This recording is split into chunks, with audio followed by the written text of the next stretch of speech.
Hey, it's another month. It's been a very long February. I'm actually filming it today. I'm filming a long one day on the 29th of Feb. I do have one more film, which is tonight, which will actually be Dune Part 2 in IMAX. It's an 11 p.m. session. I'm going to technically count it as February, so you'll find out my review of that at the very end of this video. Yeah, I'll count that as a February viewing because to log a film on the 29th of Feb sounds really fun because you don't get to do that too often, even though I could literally just sit down and watch a film now and, easy peasy, but I'm like, nah, let's make it special for a day that realistically isn't actually special, unless it's your birthday. Happy birthday. Oh, people have watched stuff. That's good for them. Let's see what I watched. So I watched 2, 4, 6, 8... just shy of 50 films. I think about 48, 49 films. I mean, once I watched Dune, it should be 49. I almost got 50 films this month. That's kind of crazy. I will note for the huge part of this, which I won't dive into a lot of these films, I want to kind of do a different video. I did a thing called Jaloery, which is a very bad name. I should have done like Jalovember or Jalocember, or I think someone did like it's like Jalo in July, I just did Jalo in February because it was 29 days and I have a bunch of Jalos, including all these Arrow video sets, and I'm like, I want to watch them all. Let's make it a thing where I do 29 Jalos. It was going to be one per day, but I have a social life, so unfortunately I can't do that, and a work life, who cares about work? I got shit to do. I can't be coming home every day watching a Jalo. Some days I gotta, do other things. So some days I would do 2 Jalos to make up for the fact I couldn't watch the next day or whatever. So you'll see that as we go along. I won't review too much of them. I'll probably give a brief star rating, give an idea as to if I like it or not, and then move on because there's a lot of them. Again, 29. I was going to do 30 because I got New York Ripper in today, but I was like, I want to film. I'm busy. So, we start with The Possessed, which was a 1965 film. I gave it 3.5 stars. It was interesting, much more proto-Giallo, much more of a, experimental kind of film with its structure, but I liked it. It was very interesting. Then I watched The Fifth Chord on the 2nd, which I gave 4 stars. That one was really fun. That one was much more of a... They're always... Some of these Giallos are heavily experimental or exploitation or cop films, poliziotecchi as most of them are called. This one was more of a poliziotecchi in a way. I gave it 4 stars. I really liked that Franco Nero, man. On the same day I watched the premiere of Force of Nature, The Dry 2. I gave it 3 stars. I liked it, but I didn't love it. I had just watched The Dry previously, a few days prior. I'd never seen it before.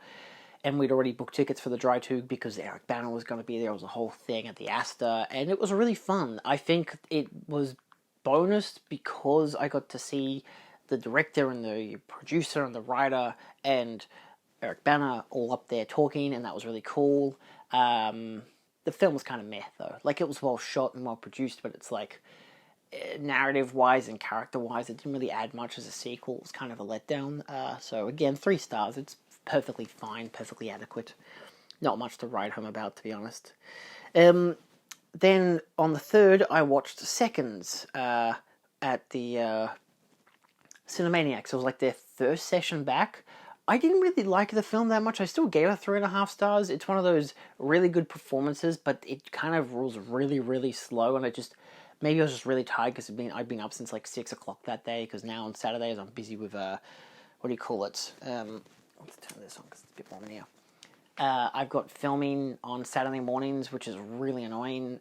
So I had done 4 hours of tennis, then I had to hang out with an ex-colleague for a couple hours, and then I had to drive all the way back home, and then I had to drive all the way to the Astor. So much stuff.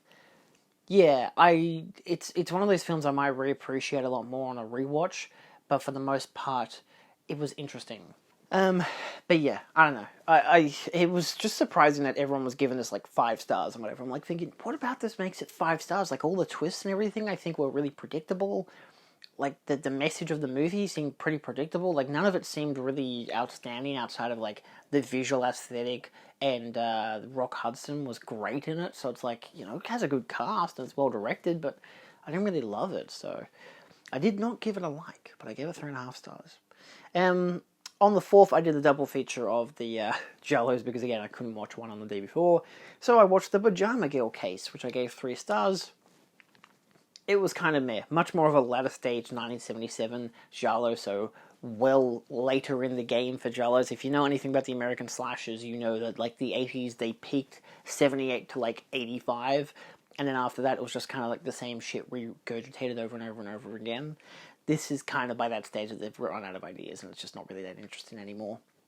Then I watched What Have They Done to Your Daughters? This is a triple feature on the same day, by the way. I gave it 4 stars. I really like this one. This one was much more of a Polizia techie one, but I really liked its style. It was much more interesting, much more harrowing. A good giallo, solid flick. I then watched Conan the Barbarian because I got that 4K in, and I've got a lot of bites, which is really annoying. I liked it a lot. This is the second time I've seen it now. It was stunning on 4K, absolutely beautiful.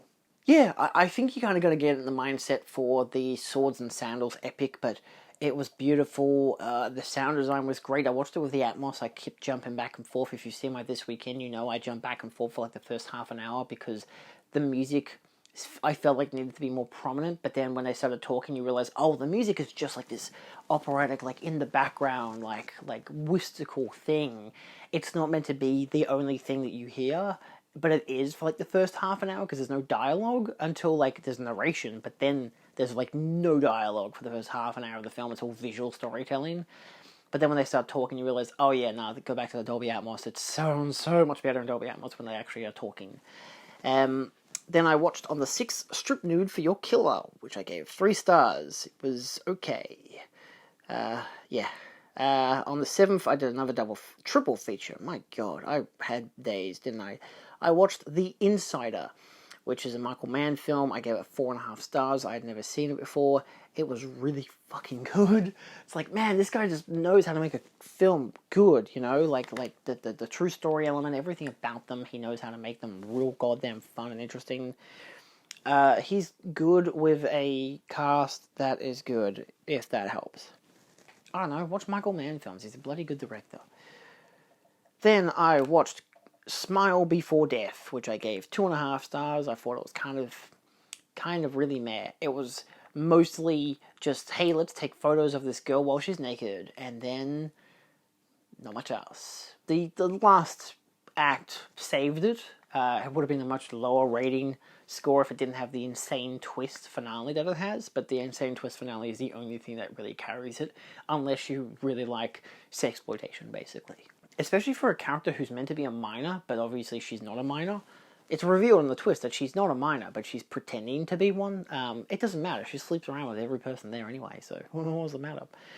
And then I concluded that by watching Conan the Destroyer, because I also needed to watch something else, because my God, I needed to get Smile Before Death out of my mouth and put something better in it. So of course I went for Schwarzenegger, and it was gorgeous. I gave it 3.5 stars. I really enjoyed it.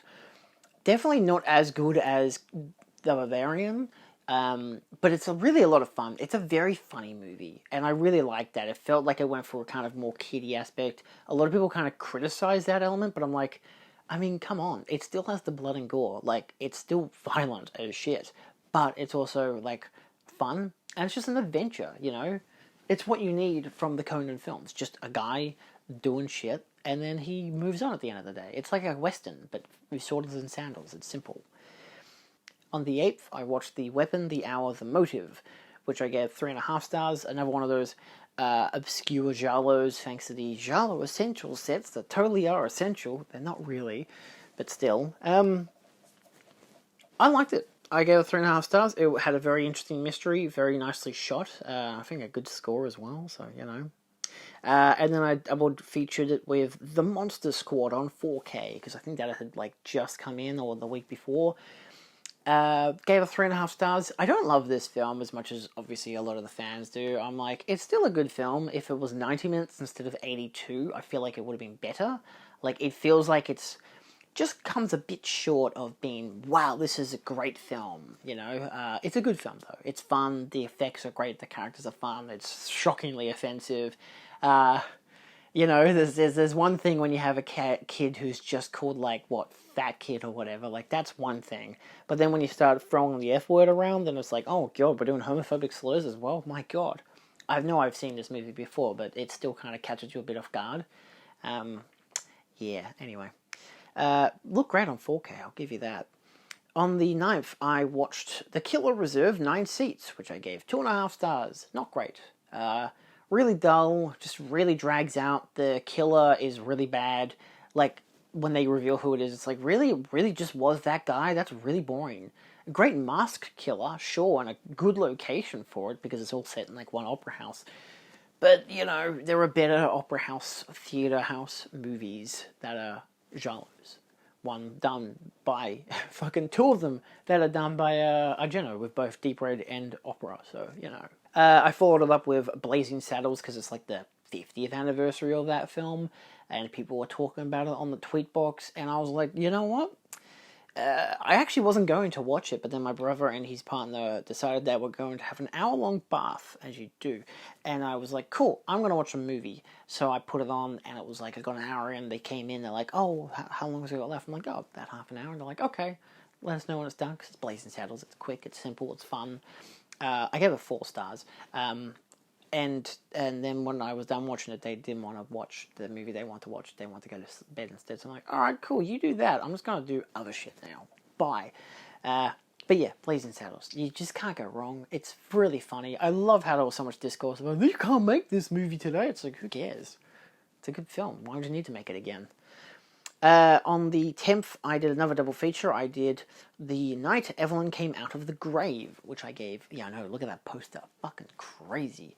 I gave this one 4 stars. This was really fun. It lags a little in the middle, because it's like you're following a protagonist who's literally a murderer, and then he gets married and he's not a murderer anymore, and then suddenly his dead wife comes back from the grave, and you're like, oh shit, this movie just got, like, weirdly crazy, you know?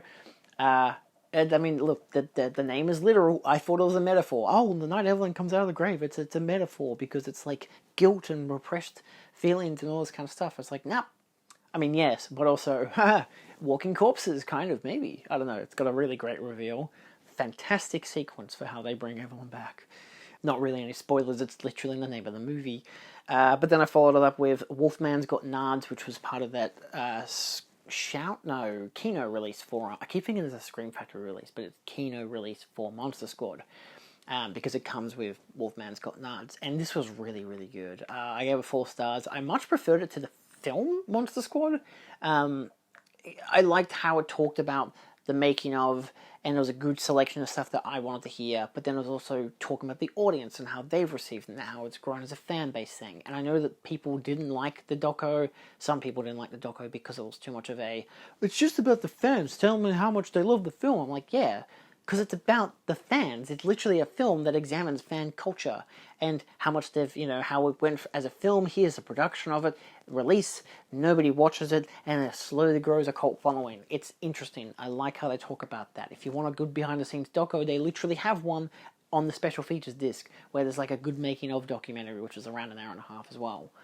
I didn't watch it, but I've heard it's good. So it's like, there is another actual making of the film. Like, Wolfman's Got Nards is not a making of, but it also happens to feature a good making of section, including them talking about the creature, which I loved, so I'm down for that. On the 11th, I watched The Iguana with the Tongue of Fire. Yeah, this is when the giallos get really crazy in names. You might notice that if you are knowledgeable about giallos, no, these are not in chronological order of release. I'm just going per set release from these essential sets. So a lot of these will be, here's one from 1969, here's one from 1964, here's one from 1977, here's one from 1975, here's one from 1972. All around the boat. I kind of wanted to get that appeal where it wasn't just I'm watching the same stuff and seeing the genre slowly develop.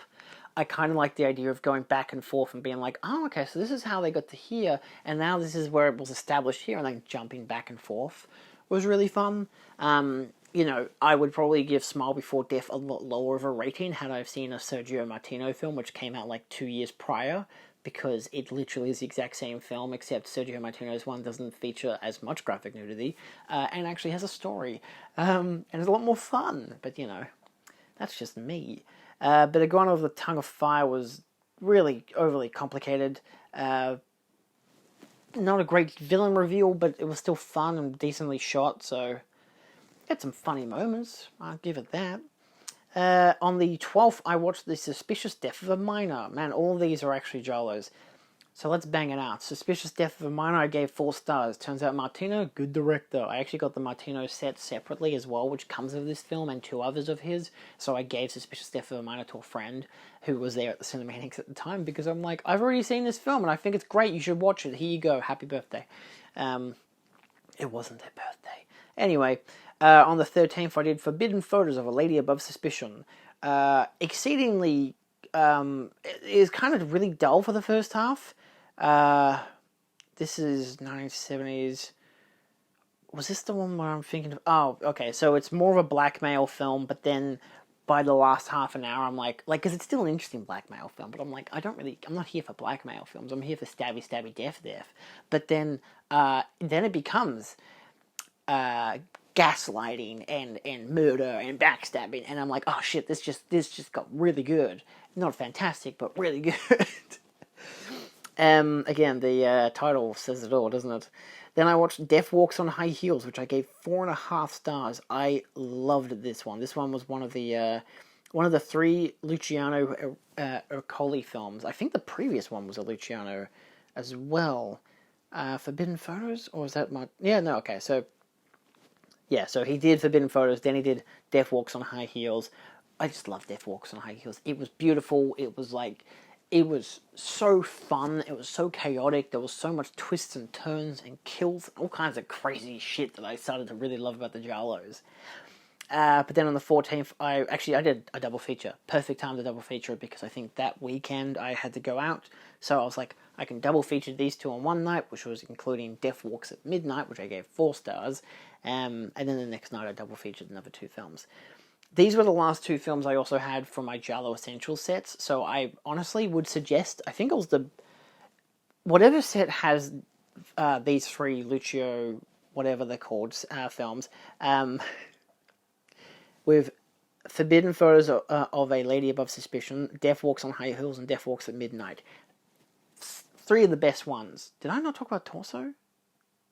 Did I miss Torso? I think I missed Torso. Anyway, those 3 films, easily the best set. Hold on, I think it was Yellow, White, and Blue.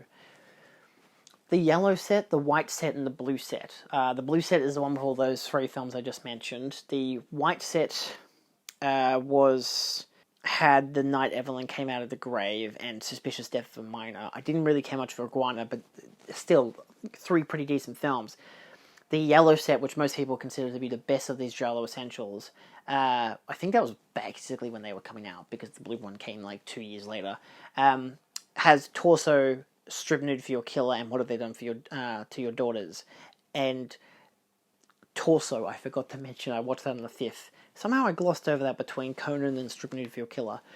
I gave it 4 stars, really enjoyed it. It was one of those, is that a Martino film? Yeah, it was one of those films that they proclaim as invented, the style of the slasher film that would come in the 80s. And you can definitely see it. This is 1973, and the whole final act the whole thing is set up at a university kids getting picked off one by one. By the time you get to the final act, this is pure, slasher territory, and it's so tense and so beautiful. Really well done. One of the standouts of the Giallos, for sure. But yeah, I really liked Death Walks on High Heels. Death Walks at Midnight, I really liked as well. I watched a video, they had, special features and whatever, so one of the guys was talking about the 3 films, and he was saying how, in his mind, Death Walks at Midnight was the best one because the main actress, who's a stunning, gorgeous actress who actually married the director, Neves Navarro. She wasn't in many films, but she was in a couple of Giallos. These were the only 3 of the Giallos I had that she's in. She marries the director as well, which was really funny. There was a great interview of them too as well. He passed away a couple of years ago, so that was the only footage that they had of him. But it was really interesting. Good special features on these sets.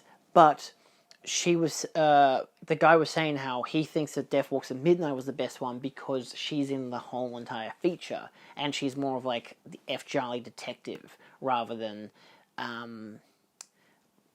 while they do a psycho twist in the Death Walks on High Heels, I still really liked it though. Even after that, I wasn't like, oh, the person I really like is dead, because I'd never really noticed them before.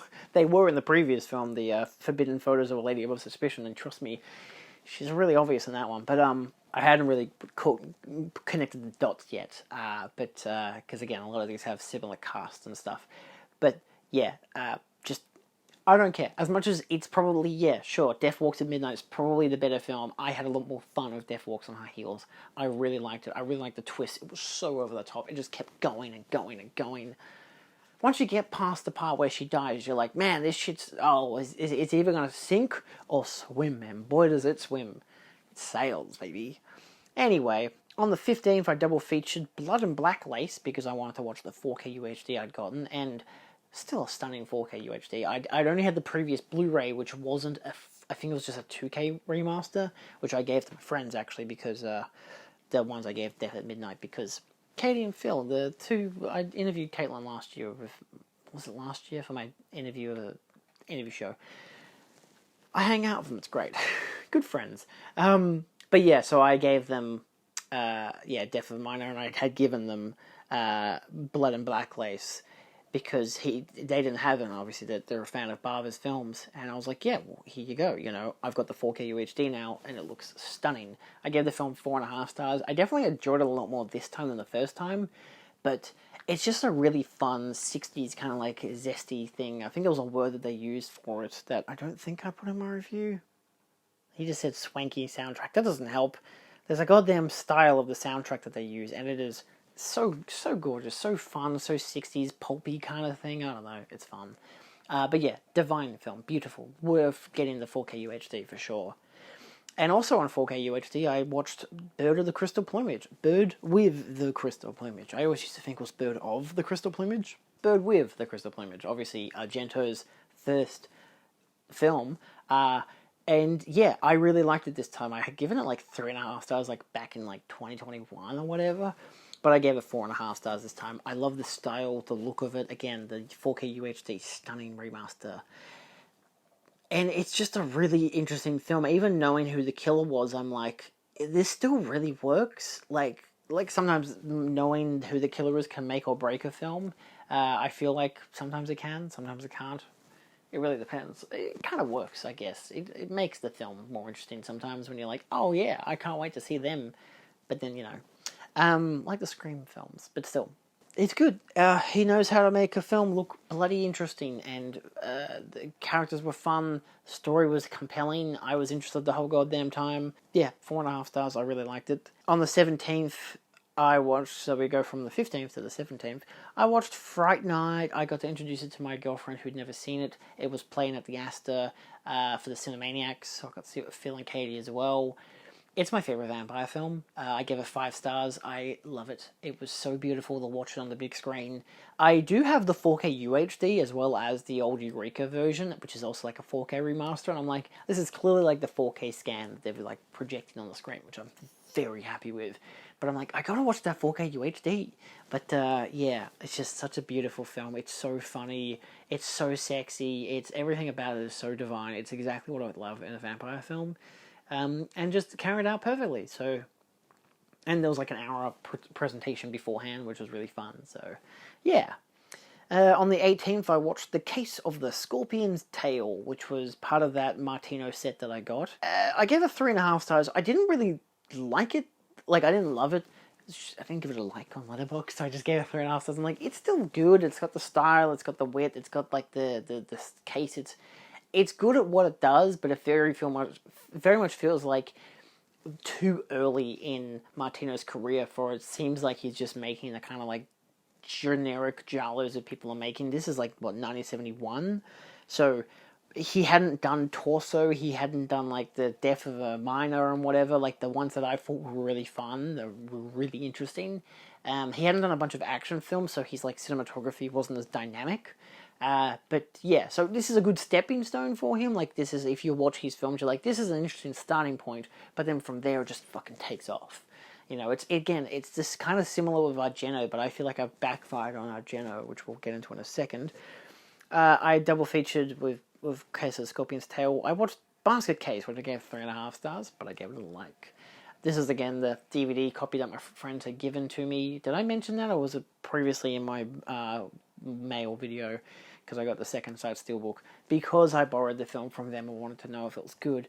And I watched it and I'm like, this is really fun. I feel like I will absolutely love this next time I watched it, whenever that is. But I liked it. It was fun. It was interesting. It was kind of exactly what I expected the film to be, and I don't dislike that at all. It was good. The stop motion was really interesting. So some crazy ass effects. On the 19th, I watched the 4K UHD of, I think all of these Genos are 4K UHD except for one of them. I watched the Cat O' Tails. I gave it 3.5 stars, and I think I had it as 4 stars last time, but I didn't love it as much this time. I'm like, it's still good. It's one of those, here's a great premise, but a kind of meandering story. Like, it gets there, but it takes a while to, like, actually, because it's like, you think the main character's going to be the blind guy, but it's not just some reporter dude, and it's like, oh, man, we had something, and now it's gone. But they still work together. Every time the blind guy's there, it's great, you know, it's really interesting. The ending is really harrowing, but it's good. I liked it a lot. I just didn't love it this time. I didn't like it as much. I'd say love and like, but it's two different things. I still gave it a like on Letterboxd, but I didn't think it was as good as it was the first time I watched it, and I think that's because the first time I watched it, I watched Bird of the Crystal Plumage just before it, and I was like, no, I think Cat O' Nine Tails is a much better film. It's like, no, I think Bird of the Crystal Plumage is a much better film, but I don't know, some people think that Cat O' Nine Tails is a better film, so it's really obviously up to the eye of the beholder. On the 20th, I did a triple feature, kind of by accident. I did 2 triple features in a row, let's be honest. I did Hatchet for the Honeymoon, which was a Mario... Oh, was this a Bava film? Yeah, 1970s Bava film. My friends had given me this one lent me their Blu-ray copy of this, and it was really fun. I gave it 4 stars. It was like not at all what I expected, and then it just kept changing and shifting. It was like, here's a giallo, now here's a ghost film, also a giallo and a ghost film. It just was such a weird mixture of stuff. It was really fun to watch. Beautifully shot, crazy effects work, crazy story, and a crazy ending. It has everything you kind of want, and it's a Bava film. It's really fun, and it's directing. I don't know, guy just makes good-looking films. But I followed that with Invasion of the Body Snatchers from 1956. I watched the Cinema Cult edition, which, I had done that and with a Blu-ray on shock, and this is clearly a DVD upscale, so I need to find a good-looking Blu-ray of this. I'd probably just endeavour to find a UHD whenever one comes out, but this was really fun. I gave it 4 stars. It was really fun. It was energetic. It felt really anxiety-inducing. Like, I did not really expect that from a 50s film that's basically, communism's bad. Like, I get the pretense of what it was going for, but actually watching it, I'm like, I like the characters, I understand what they're going through, the anxiety's building and building and building, and I think it's really fun. It's interestingly shot. It's, again, still kind of cheapish for its 50s aesthetic, the sci-fi 50s stuff, but it still works for the idea. You get the iconic scenes. It's still really fun. I kind of didn't expect the ending, but then I kind of did. It's still a 50s film, you gotta kind of win some way. So it's the positive ending movie, but that's okay.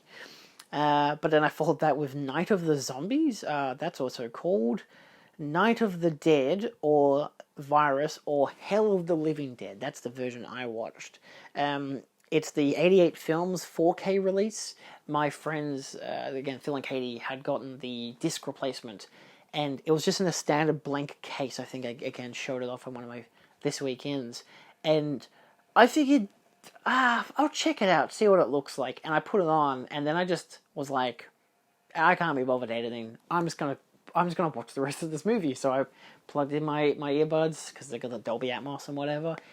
And it wasn't a Dolby Atmos track, but still, it was really, it was fine. I gave it 3 stars. It's one of those, if you know the zombie craze in Italy, especially in the 70s and 80s, you know how they're like usually really weak on story, high octane on effects, and then have a bunch of stock footage. Like if you've seen Zombie Flesh Eaters and stuff like that, you get the vibe of it.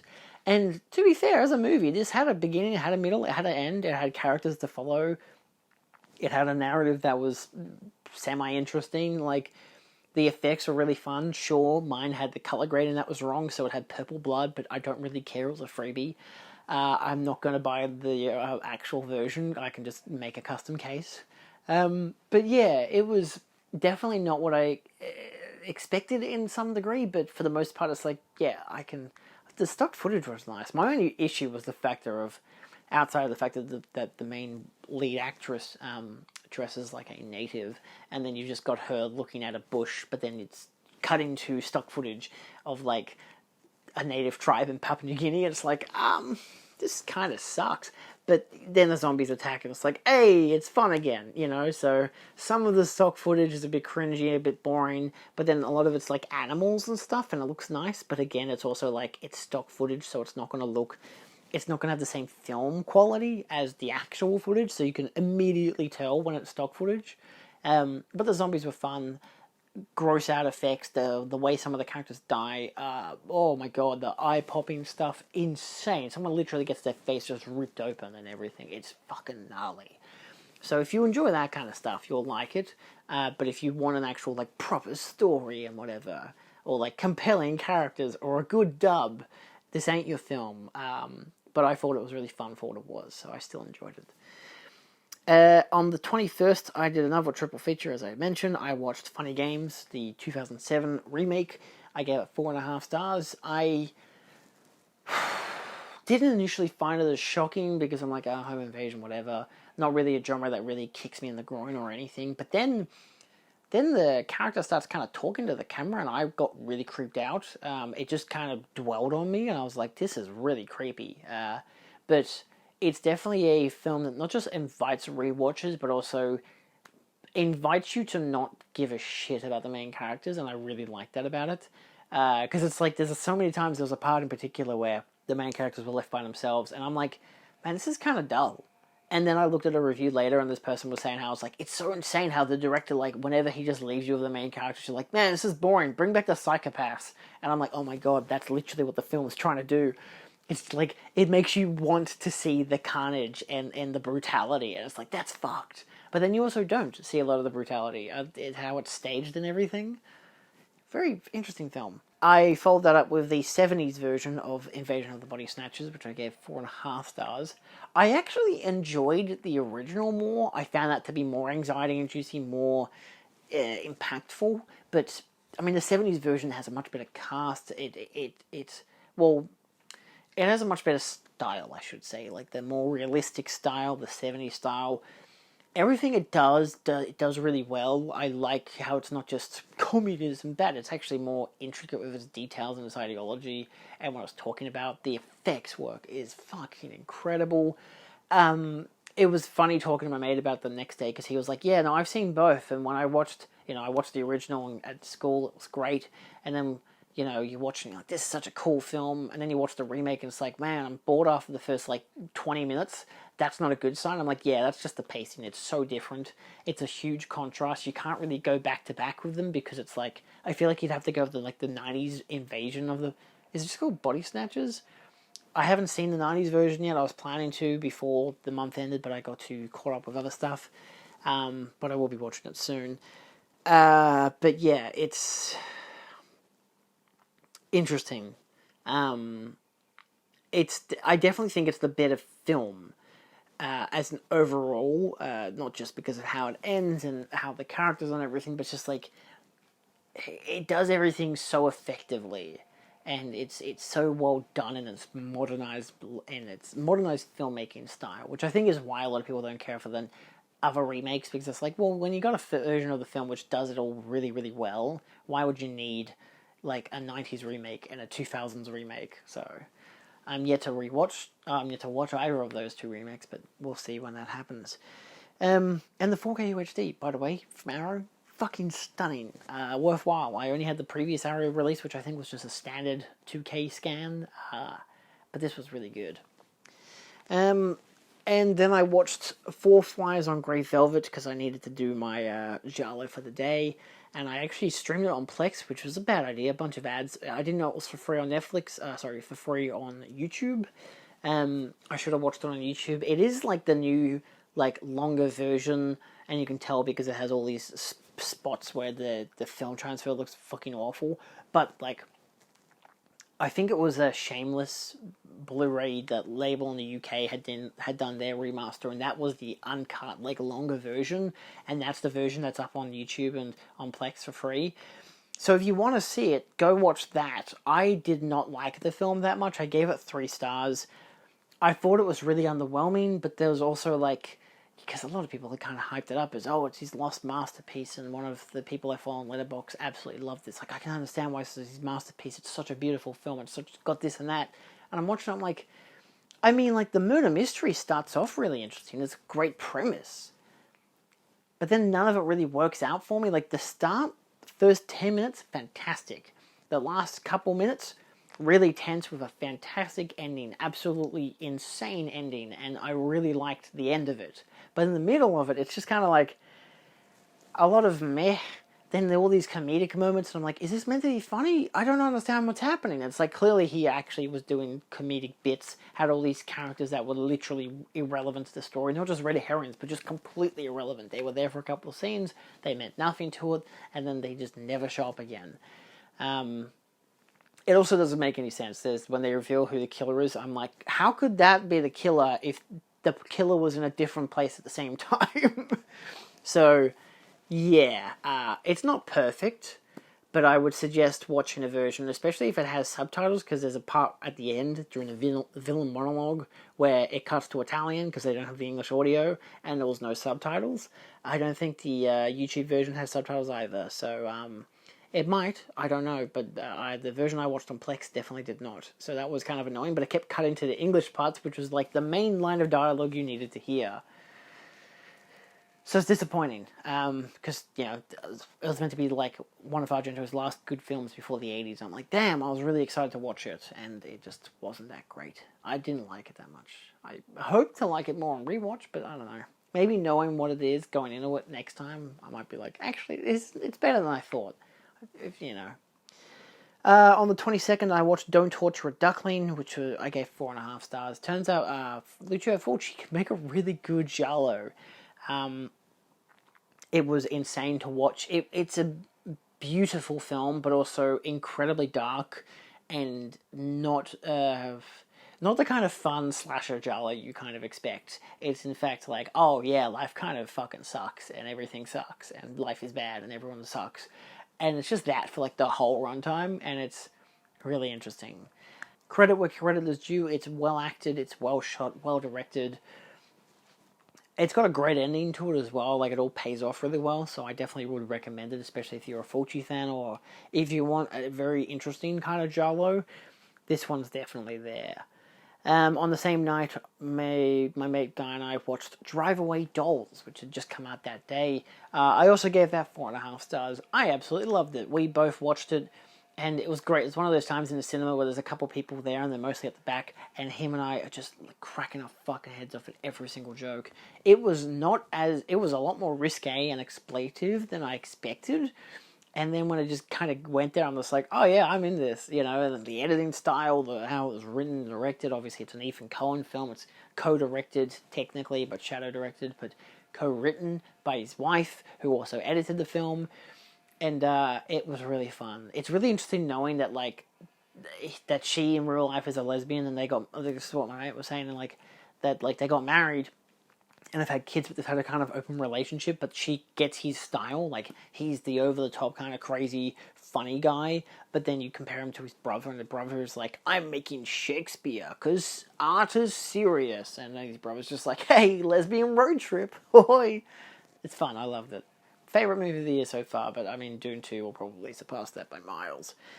I watched on the 23rd, I did a double feature, Your Vice is a Locked Room and Only I Have the Key, which is the last Martino film I had to watch, at least that I owned, and I really liked it. I gave it 4 stars. I feel like I would have preferred a lot more, but I kind of understood its style and where it was going kind of early on, so it wasn't the classic giallo, but then it also was like, hey, we're doing the classic giallo, and then we're not, because we're going to reveal the killer and then kill them off and then do other stuff. And it's like, oh, it's actually the Edgar Allan Poe adaptation of The Black Cat.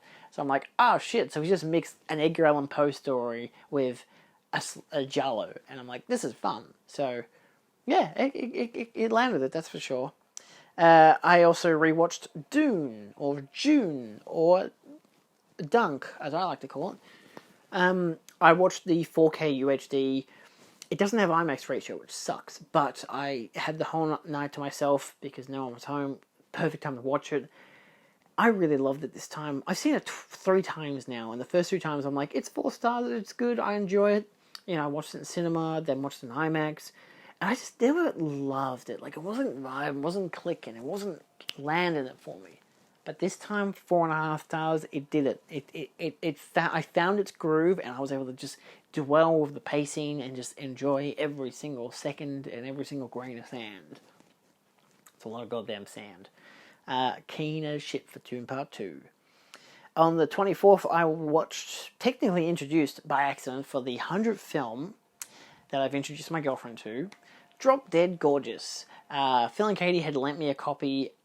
I didn't know I'd seen it before, and we got 10 minutes in. I'm like, I've definitely not seen this. I was watching it with Helene because my friend suggested. They're like, Helene will love it, you will love it, whatever. And then we got to a scene where I realized I've seen this before, and then I was like, I've seen this scene before, and then I realized, oh my god, I've seen the whole rest of this movie. It must have just been like on like Foxtel, and I missed like the first 10 minutes. But then from then on out, I was like, I know this movie. So I counted it as one that I've introduced her to. And I've never logged it on Letterboxd. I don't know why. But yeah, I really, really liked it. I gave it 4.5 stars. That's great. Really fun, really funny. We both loved it. Absolute blast. On the 25th, because I wasn't able to watch Giallo that on the 24th, I watched The Red Queen Kills 7 Times, which is another film by the guy who did this is Emilio Miraglia. He did The Night Evelyn Came Out of the Grave, which this was suggested to me by someone who I follow on Letterboxd. He said it was better than The Night Evelyn Came Out of the Grave. I disagree.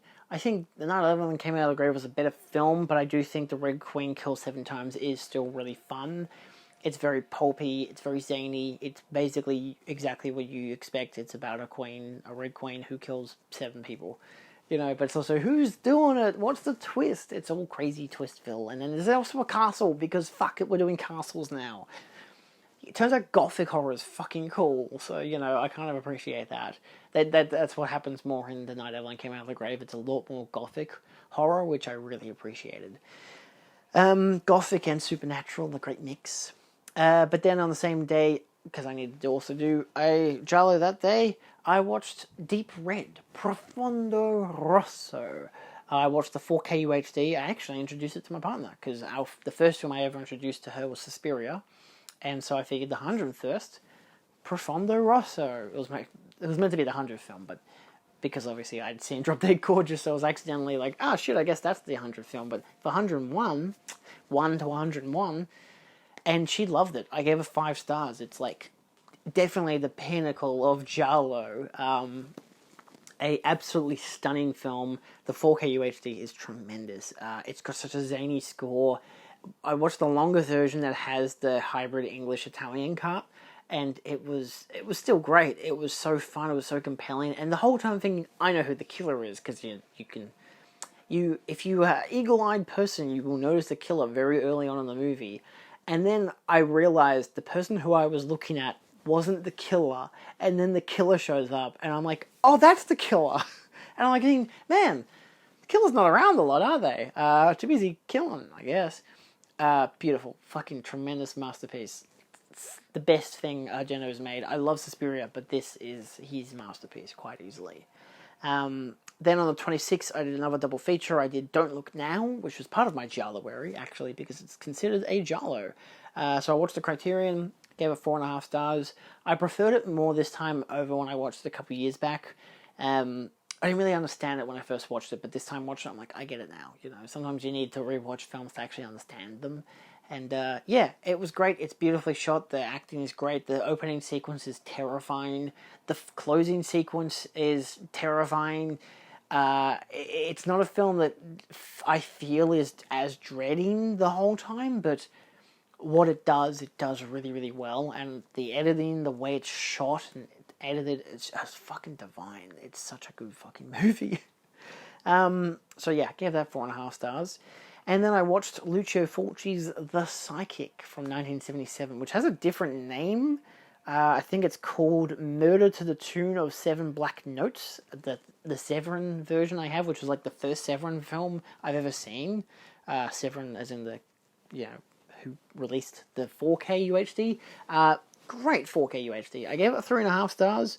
I liked it, but it was also one of those, but I know what's going to happen. Like you're watching it, you're like, yeah, it's about a psychic who predicts a murder, and I realized what the twist was early on. I'm like, why are we meant to be in on the joke that she just doesn't get it until the worst possible moment? And I'm like, we're meant to know, right? Like, we're definitely meant to know. I'm not meant to be, like, that smart and guess it so early on, but for some reason I feel like I am. One of the other characters mentions the twist to the main character, who doesn't realize he's telling her the twist of the movie. I'm like, what are you doing? But then the ending, if I had never seen The Taking of Pelham 1, 2, 3, the ending of this film would have been like, wow, that's crazy. But I've seen The Taking of Pelham 1, 2, 3, and it's the exact same ending. And I'm like, man, Taking the Pelham 1, 2, 3 nails it so much more. Oh my, if you've seen Taking the Pelham 1, 2, 3, you know what I'm talking about. This is the original 70s version. I don't know if the Ridley Scott, Tony Scott version. I don't think that version, I don't know anything about that version of the film except for the cast. So I don't know if that has the exact same ending, but oh my god, is that ending of the original so fucking good.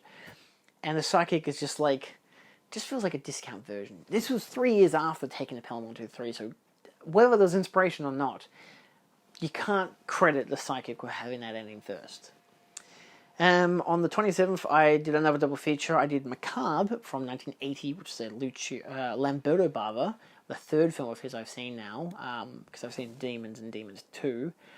I didn't like it that much. I gave it 2.5 stars. The whole shock factor was actually spoiled in a review I read by accident of the film. It's like one of those blank films, and I'm like, oh, is that a symbolic? Is that a metaphor? Is that actually going to happen? And I realized really early on that's meant to happen. I'm like, is this meant to be a twist? Like, it's pretty obvious what's going to happen, but I guess when you see it, the shock factor is still relatively there. But it just takes so long to get to that point. I'm like, it's kind of dull in the meantime before getting to the twist. And I'm like, it's not really the huge twist, it's the predictable twist. The other twist, which is literally like the last few seconds of the film, which actually scared me. I was like, oh fuck, I didn't expect that would happen. That's the best part of the movie, is the very, very end of it, because the rest of it is basically just a woman having sex with her dead ex-boyfriend, and that's about it. Oh, by the way, her daughter kills her son, and she never really talks about the end of the movie. It's just like, what the fuck happened? It's not great. It's okay. It's still well acted, and still nicely shot for a New Orleans film, but it's like, just not fantastic. If you can hear that is the fan I turned on earlier, by the way, just in case you forgot. But I was like, okay, that's actually not a giallo. It's a film that on the back cover says, not quite a giallo, not quite a ghost story. I'm like, yeah, it's neither. So don't say it's both, or could be both. It's just none of them. So I watched Suspiria. I watched the 4K UHD. It's not a giallo. I knew it wasn't a giallo going into it. I did my research and found out that it turns out it's not a giallo. Despite some idiot putting on their 27 best giallos list, and it's number 3, and they're like, despite not being a giallo, because it's not a murder mystery for one thing. It kind of vaguely is, but it's not the classic black masked, masked killer or black gloved killer. Even when they do have that, it happens once, and it's not. It's a supernatural entity conjured by witches. It's witches, motherfucker. This ain't some guy stabbing people. Sure, a person gets stabbed. A couple people do. But some of the tropes are there. But for the most part, it really is not a giallo. It doesn't follow any of the giallo story structures or narrative beats or anything like that. So, But it's Suspiria, so it fucking slaps. I give it 5 stars. It is gorgeous on that 4K UHD. It's not my favourite 4K UHD. Actually, I watched one the next day, which I thought was a better looking 4K UHD. I like 4Ks, especially UHDs, Dolby Vision on the OLED, everything, when they've got great texture. Something like Suspiria is great because of the colour palette. It's like, wow, this is gorgeous. But then you look at Deep Red and you're like, Deep Red has the texture and it works really well and it looks great. Still has the production design and stuff, but doesn't have like the exact same colouring. Like, well, I was watching Deep Red and even Helene was like, wow, this looks gorgeous. It's just two people in a courtyard talking and it looks so cinematic compared to like anything else she's watched. I'm like, that's fucking mental. But then on the Wednesday, the 28th, I double featured Inferno, which I gave 3 stars. I did not like it. I did not give it a like. It's an okay film. It's definitely one of those, if you go into it strictly for the vibes, you'll love it. And like, sure, it has the color and the production design and the kind of vibe that Suspiria has, which is nice. But it doesn't feel good because, for me, it sets up lore and then kills off the person who knows the lore. Then it sets up the lore again, the exact same lore, and then kills off the person who... It keeps doing the same shit. Here's a character, now they're dead. Here's a character, now they're dead. There's no one to follow, which is, for some people, insane. Oh my god, for the first, 20-odd minutes, everyone gets killed, and there's no one to follow. And then suddenly there is, and it's the most boring fucking character who has no drive at all, and has no understanding or comprehension of anything that's going on, and he's the most boring fucking character. It's just not interesting to me. Sure, it's still well shot, it's still well designed, but even then it still feels a bit cheap. Because Suspiria, all the sets felt lived in and felt real. But then you watch Inferno and you're like, it just feels like the same stuff. Here's a door, here's a potted plant. Here's a door, here's a potted plant. Every single floor, everything looked the same. It felt a lot cheaper. And knowing, after the fact, whilst reading about it, talking about how, Argento thinks it's one of his least favourite films because he was really sick when he filmed it. Mario Bava came in and directed some parts. Lamberto Bava was, the assistant director before doing Macabre, which was his next film, which was his first ever feature. And it's there are elements that are still great, and there are some great kills, and the first jump scare is genuinely terrifying. I always forget that it happens, and it's so fucking jarring. I'm like, oh my god, that actually scared me, what the fuck? But the rest of it just doesn't work for me. The last 7 minutes are insane. The production design and everything, and the whole reveal at the end really works. But what comes before it is so disjointed and just feels so empty that I just don't like it that much. So I'm hoping eventually I'll just come around and be like, if I stop watching Suspiria for 1 whole year, maybe I might rewatch Inferno and be like, wow, this is amazing. I'm not even trying to compare the two, I'm watching it as its own thing, because it realistically is. I've seen Mother of Tears. I know what the worst one looks like, so I can't be like, well, compared to Suspiria, Inferno's kind of shit. I'm like, no, I don't think that at all. It's there's so much of the same film, but it's what if Suspiria had lore and no main character and the plot? That's why Inferno is bad, because it has all those things, whereas Inferno is just Gil rocks up at a school and then witches. That's the movie. Inferno, it's there's these 3 witches and they're both evil and this happens and then fuck off. Anyway, to circumvent it, I watched Phenomena on 4K. I gave it 4.5 stars. That was the one with the texture that looks so goddamn good. I watched the longer Italian cut. Gorgeous fucking movie. I didn't like it the first time I watched it. I was like, that's okay. I gave it 3 stars. I was like, meh. But then watching it this time, I'm like, this is the shit. It really says something else when you're watching the film and you're like, I get it now. This is fun. You're vibing with it. You're in it. You're enjoying the music. It's jarring as shit. Oh my god, rock music while someone is slowly walking around the house and someone getting murdered and insane batshit rock music is playing. But it's also but it's kind of funny. And it's kind of interesting. It's kind of cool. And it has all these elements that are dwelling together and mixing and merging. And then the whole final act is the most batshit insane thing you'll ever see. So I'm like, yeah, it's still pretty fucking good. Argento still has it, so...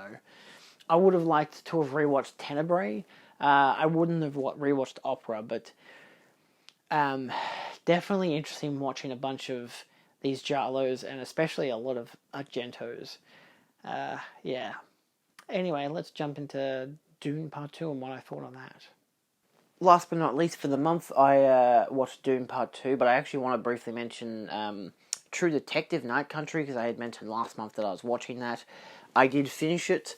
I didn't like it that much. I know it's, not really a shock revelation that a lot of people didn't really, dig it. And to be fair, it was like off to a decent start, but then it was like, for me, it was a show that promised these, like, I guess you could say Lovecraftian nightmare kind of stuff, which is still there in the film, but it's like 5 minutes every episode you get something, and they're hour-long episodes, except for the last two is like an hour and 5 and an hour and 15.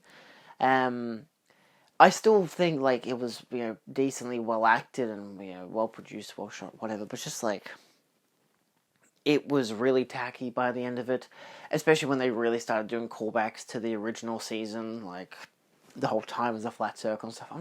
I'm like, fuck off. If you're not gonna develop ideas, why bring them in? Like, oh, remember this thing is all it becomes, instead of remember this thing, well, we're gonna develop that into this, and, like, work it in nicely, and instead they don't really do that, so...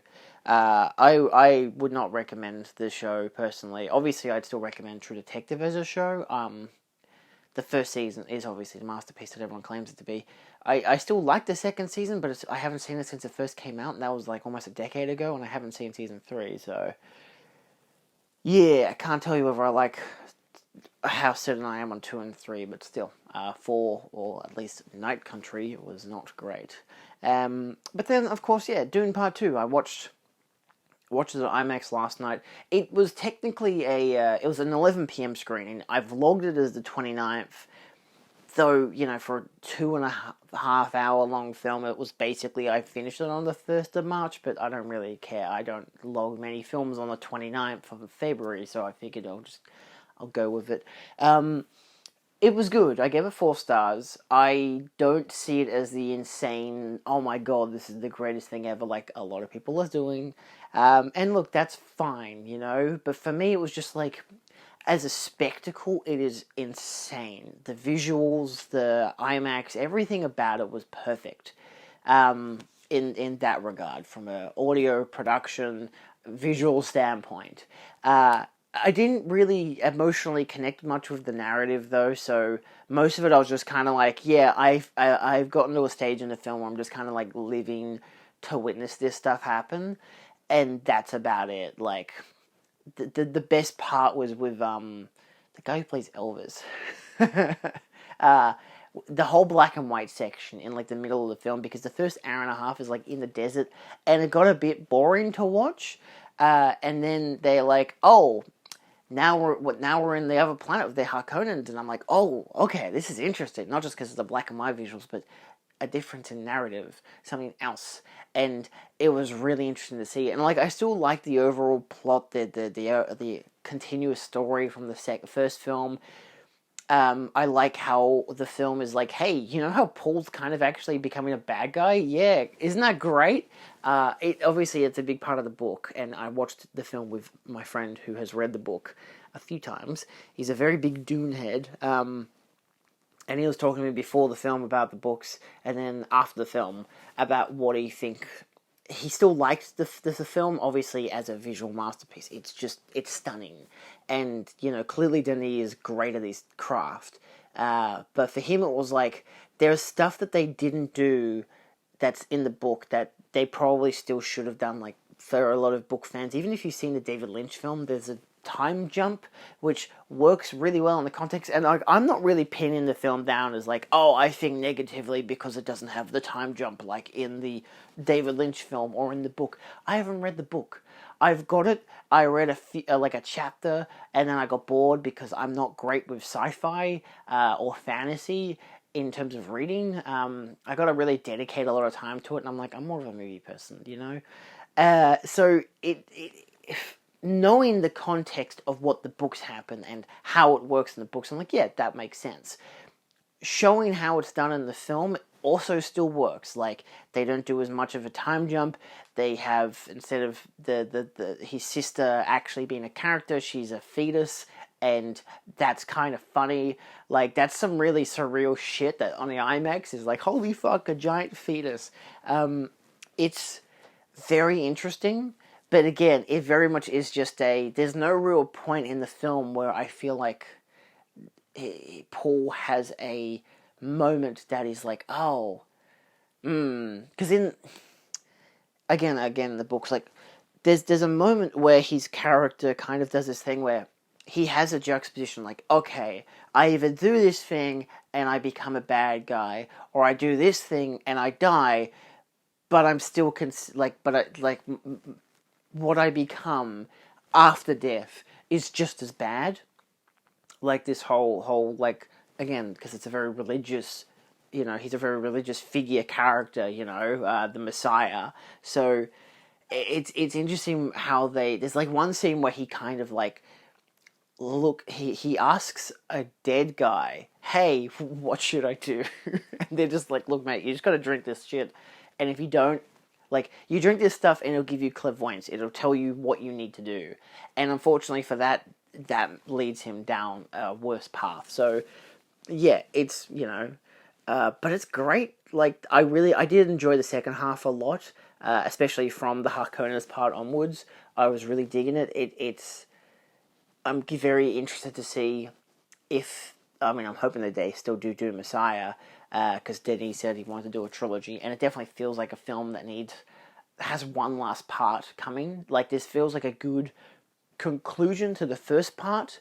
It's a good film on its own.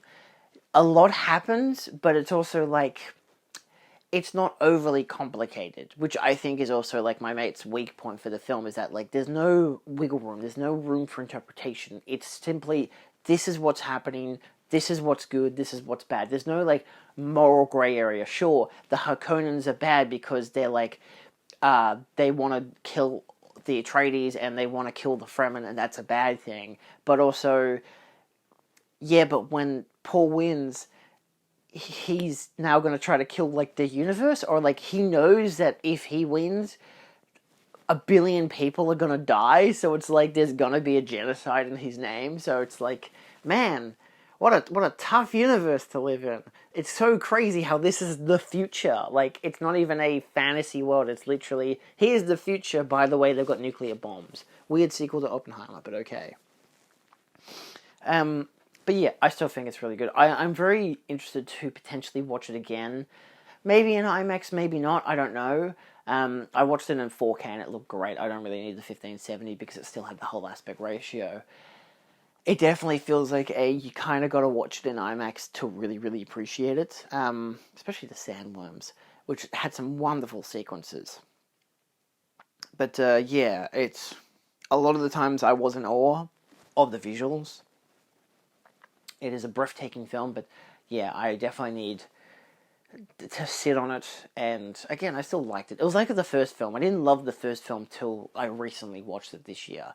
And that was my third watch. So it could be my second or third watch of Dune Part 2 that I'm actually like, yeah, this actually does slap a lot. Sure, it's still not a perfect picture, but it's pretty darn good. Anyway, that's all I watched for February. I'll see you guys probably next month.